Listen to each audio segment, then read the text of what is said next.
Bonjour, Cédric du site formation informatique avec Cédric.fr. Alors nous voici dans une nouvelle vidéo. Nous sommes sur la série des mini formations sur Dashlane, comment bien utiliser ce merveilleux gestionnaire de mots de passe. Et là, nous allons voir les fonctions avancées, c'est-à-dire ce qui sort un peu de la gestion des mots de passe. Alors, la première chose à faire, si vous ne l'avez pas encore fait, c'est de vous rendre sur le site formation informatique avec Cédric.fr et de descendre ici pour pouvoir vous inscrire. N'oubliez plus jamais vos mots de passe, ça inclut cette mini formation sur Dashlane et bien plus pour vous apprendre à bien utiliser vos mots de passe. Une fois que vous avez fait ça, vous recevrez les mails en temps et en heure, et ce qui vous permettra, comme ceci, de maîtriser vos mots de passe, de ne plus les oublier, de les saisir facilement, bref, une formation indispensable. Et là, nous sommes dans Dashlane, nous sommes sur ma version de Dashlane. Sur les vidéos précédentes, j'ai utilisé une version que j'avais créée pour l'occasion, mais là, c'est mon véritable Dashlane, et donc, vous allez voir les différentes choses que je vais vous présenter ici. Alors, évidemment, je l'utilise comme gestionnaire de mots de passe, j'arrive sur un site, il me connecte automatiquement, c'est ça qui est génial, mais il y a d'autres fonctions qui peuvent être intéressantes. Alors, sur la partie de gauche, ici, c'est justement à cet endroit que vous allez les trouver, ces choses intéressantes. La première, c'est donc les mots de passe, c'est l'ensemble des mots de passe que vous avez sur votre ordinateur qui se trouve ici, que vous pouvez faire défiler, que vous pouvez modifier à votre gré, je vous l'avais montré, vous avez aussi la fonction de recherche. Ici, vous avez les notes sécurisées. Alors, c'est quoi les notes sécurisées ? C'est à cet endroit que vous allez pouvoir ajouter des notes que vous aimeriez sécuriser, comme son nom l'indique. C'est-à-dire que si, par exemple, sur votre téléphone, vous avez aujourd'hui des notes, et que ces notes, elles ne sont pas sécurisées parce qu'elles sont sur votre téléphone et qu'il n'y a pas besoin de mettre un mot de passe pour se connecter, les gens peuvent, dès lors où ils ont votre téléphone, accéder à ces notes. Ou c'est pareil sur votre ordinateur, si vous avez des notes sur votre bureau, etc. Donc là, l'avantage, c'est que Dashlane va vous permettre d'avoir des notes sensibles. Ça peut être vos comptes bancaires, ça peut être un certain nombre de choses, mais sachez que vous allez avoir la possibilité de faire ça. Donc ça se trouve dans Notes sécurisées ici, et il vous suffit simplement de cliquer sur Ajouter pour pouvoir avoir la possibilité d'ajouter différentes choses. Vous pouvez par exemple, vous voyez ici, ajouter votre mot de passe Wi-Fi. Vous vous dites, ça me permet de l'avoir tout le temps avec moi sans pour autant que d'autres personnes puissent y avoir accès. Donc vous choisissez ça, vous mettez le nom de votre réseau, le type de chiffrement, le mot de passe pour le réseau, l'adresse IP, etc. Le numéro de téléphone du support. Vous avez un certain nombre de choses que vous pouvez remplir.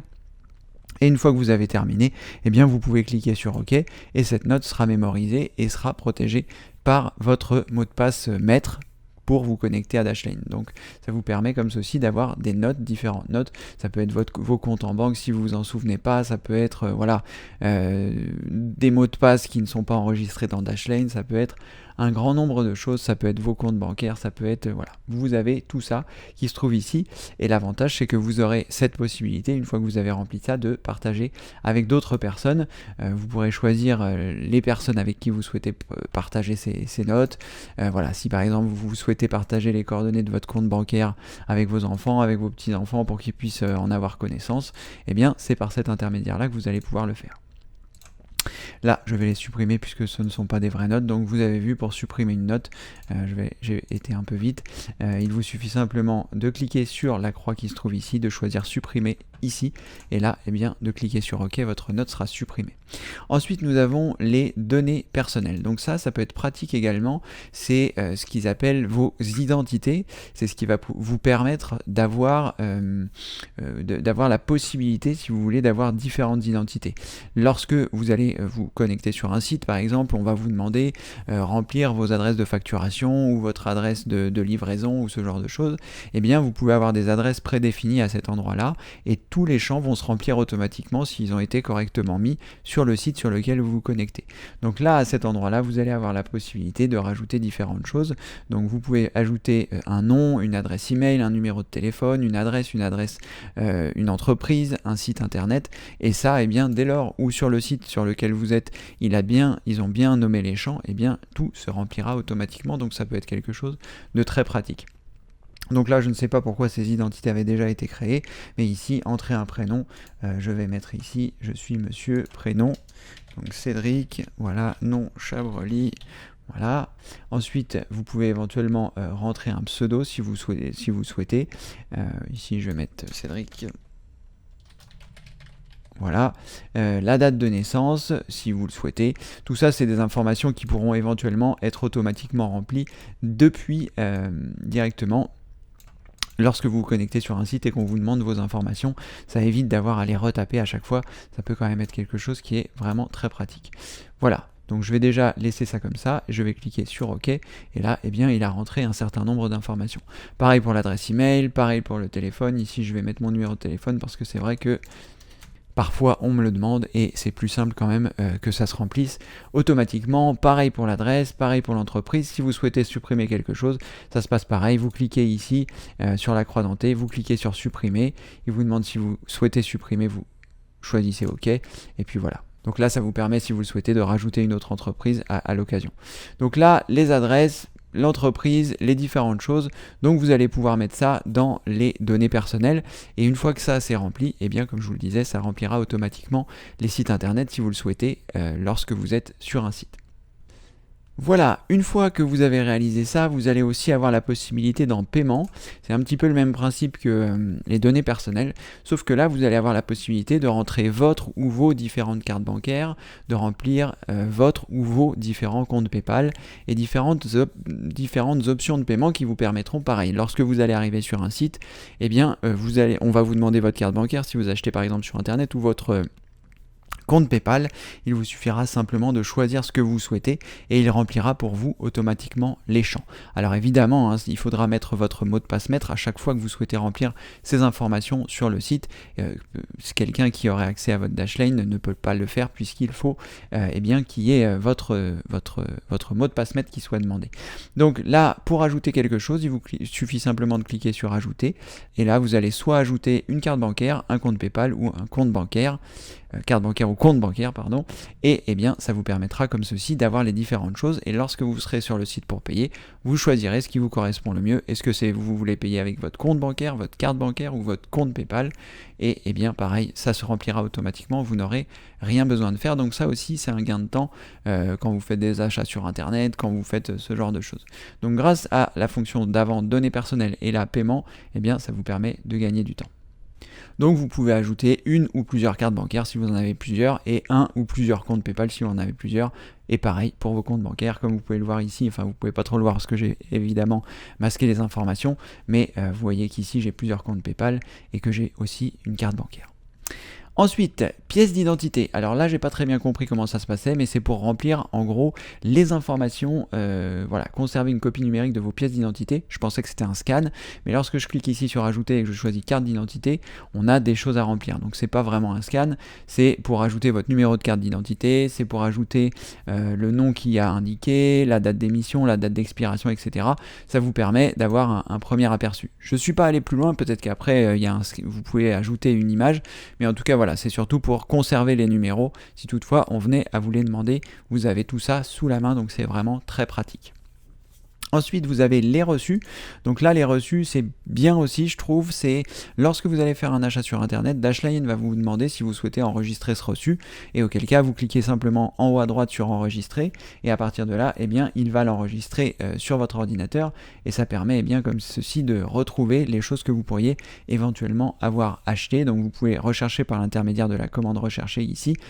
Si par exemple je cherche ABC de la nature, vous voyez, j'ai à la fois ici le mot de passe qui apparaît, mais aussi également les reçus, puisque j'ai acheté des choses sur ce site. Donc ça peut être quelque chose de pratique, la recherche, et ça peut être quelque chose de pratique aussi de pouvoir enregistrer vos reçus. Alors sachez qu'il arrive parfois qu'il y ait des petits ratés. Là, comme vous pouvez le voir, il y a une facture de 0 qui est passée, et du coup, bon voilà, c'est passé. Je sais pas pourquoi il y avait marqué 0. Il y a une fois aussi, ça m'a indiqué que j'avais acheté quelque chose à 1500 €, alors que c'était quelque chose que j'avais acheté qui valait 50 €. Donc des fois il y a des petits ratés, mais globalement, globalement ça fonctionne plutôt bien. Voilà, donc ça c'est pour toutes les fonctions qui sont intégrées au coffre-fort dans Dashlane. Et vous avez aussi deux choses qui sont importantes, c'est le tableau de bord. Donc ça je vous l'avais montré un petit peu dans les vidéos précédentes, on va un peu revenir dessus. Là le tableau de bord c'est un petit peu votre score de sécurité, un peu voir ce qui se passe. C'est vous voyez exactement combien est-ce que vous avez de mots de passe au total, combien est-ce que vous avez de mots de passe qui sont sécurisés, combien est-ce que vous avez de mots de passe qui sont compromis.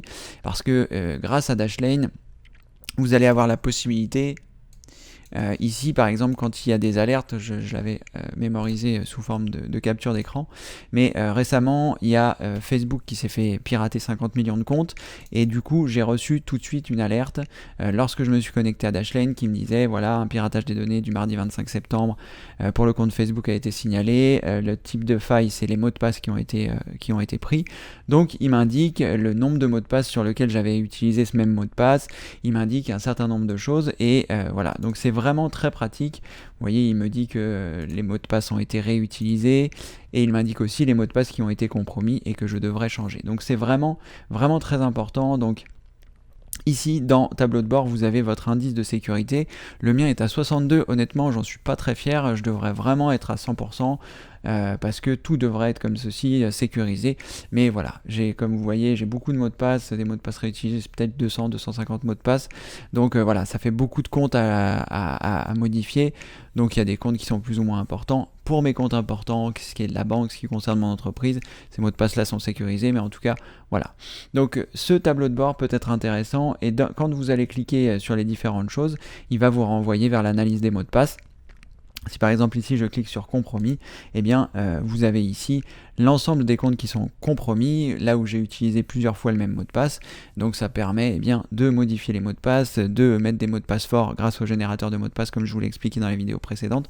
Donc c'est vraiment une fonction qui est très importante et qui vous permet de savoir où en est votre niveau de sécurité concernant les mots de passe.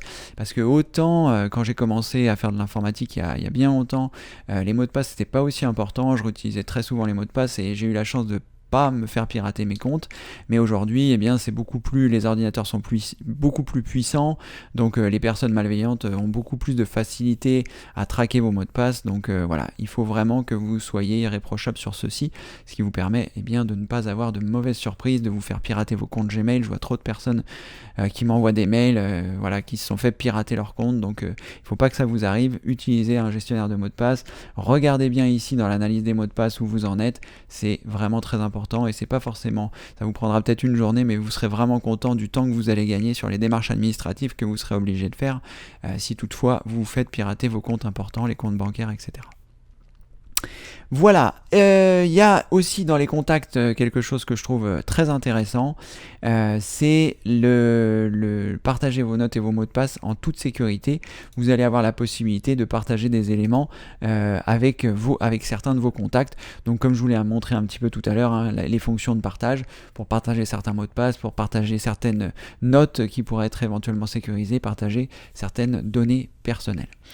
Et enfin, une dernière utilisation des fonctions avancées de Dashlane que j'aime beaucoup, qui est les urgences. Alors là, je ne vais pas pouvoir exactement vous montrer comment ça se passe, je vais plus vous en expliquer le concept parce que je ne vais pas afficher les informations qui se trouvent ici. Mais dans les grandes lignes, dans votre Dashlane, vous avez un certain nombre de mots de passe qui sont enregistrés. Et vous allez avoir la possibilité de déterminer des personnes de confiance qui auront la possibilité de récupérer vos mots de passe. Alors, je vais m'expliquer. Par exemple, j'en sais rien. Moi, j'ai, peut-être 200 mots de passe sur mon Dashlane qui me permettent de me connecter un peu sur tous les sites. S'il m'arrive le moindre problème demain, comment est-ce que va faire ma famille pour fermer mes comptes Facebook, pour fermer les différents comptes, pour accéder à mon compte Gmail, pour faire ce genre de choses?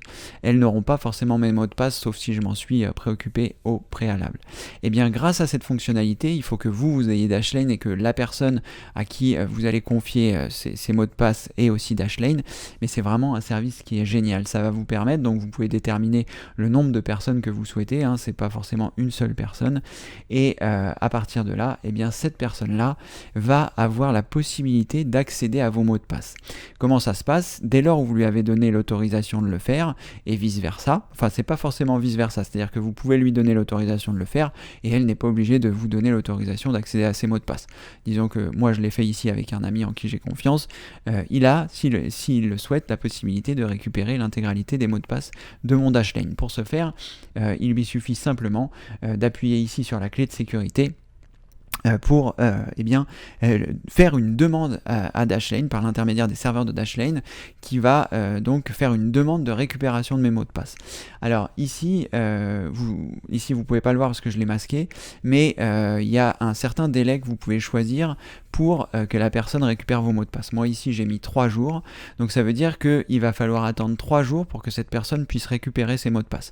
Pourquoi 3 jours? Eh bien pendant ces 3 jours-là, Dashlane va m'envoyer des mails sur mon adresse de référence et va me dire telle personne, la personne de confiance, a souhaité récupérer vos mots de passe, est-ce que vous voulez ou est-ce que vous voulez pas? Et là vous pourrez autoriser ou ne pas autoriser. Évidemment, si vous est arrivé quelque chose de grave, eh bien vous ne pourrez pas, vous ne pourrez pas interdire cette personne de récupérer vos mots de passe, et donc tous vos mots de passe seront envoyés à cette personne, et celle-ci pourra faire se connecter sur vos sites. Donc c'est vraiment quelque chose, je trouve, de pratique. Vous pouvez augmenter le délai. Moi ici j'ai mis 3 jours, le délai peut aller jusqu'à 60 jours. Vous avez la possibilité d'exiger une confirmation, mais là dans ce cas-là, il n'y a plus vraiment d'intérêt pour des accidents très très graves. Voilà, la confirmation vous allez la recevoir pendant la période que vous allez indiquer ici, donc 24 heures, de 24 heures à 60 jours, et ce qui vous permettra comme ceci, eh bien, de pouvoir avoir la tranquillité que vos mots de passe pourront être transmis à la personne de votre choix si vous arrive quelque chose de grave. Voilà, donc ça c'est vraiment une fonction intéressante à mettre en place. Peut-être je ferai une vidéo spécifique dessus si vous me le demandez dans les commentaires, de savoir si ça peut vous intéresser, comment est-ce qu'on met ça en place. Et puis vous expliquer un petit peu plus la procédure. Mais en tout cas, voilà, c'est une fonction que j'affectionne particulièrement parce que je me dis que ça peut être intéressant d'avoir ça en place, plutôt que de se dire comment est-ce que la personne va pouvoir fermer mes comptes s'il m'arrive la moindre chose. Voilà, on a fait à peu près le tour des fonctions avancées de la version gratuite. J'espère que ça vous aura donné envie de utiliser Dashlane. Évidemment, l'utilisation de Dashlane se fait essentiellement pour les mots de passe, mais vous avez vu qu'il y a énormément de choses en plus qui peuvent être pratiques pour vous faire gagner du temps quand vous utilisez Internet et pour sécuriser vos données. Dashlane, vraiment super, donc n'hésitez pas, sous cette vidéo je vous mettrai un lien qui vous redirige directement vers l'intégralité de cette mini formation sur Dashlane. Vous arriverez sur l'ensemble des choses et ensuite les différentes vidéos que j'ai réalisées pour vous apprendre à l'utiliser, et ensuite vous pouvez aussi vous rendre sur le site formation-informatique-avec-ceric.fr et sur la page d'accueil vous trouverez ici que souhaitez-vous apprendre, ne plus jamais oublier vos mots de passe. Donc ça c'est, vous cliquez ici pour vous inscrire, vous allez recevoir des mails qui vous explique comment bien gérer vos mots de passe, et Dashlane est une mini formation à l'intérieur de cette formation sur les mots de passe qui vous permet d'apprendre à bien utiliser Dashlane, mais les autres vidéos sont aussi indispensables pour vous permettre d'apprendre à créer un mot de passe maître qui soit efficace, comment pouvoir le mémoriser, comment sectoriser vos mots de passe, etc. etc. Voilà, c'est à peu près tout pour cette vidéo, j'espère qu'elle vous a plu. Si c'est le cas, n'hésitez pas à mettre un pouce en l'air, n'hésitez pas à vous abonner à la chaîne si ce n'est pas encore fait, et n'hésitez pas à cliquer sur le lien ci-dessous pour vous rendre sur l'intégralité de la formation sur Dashlane. Merci, et comme le veut la tradition, je vous dis à très bientôt pour une prochaine vidéo. Merci, au revoir.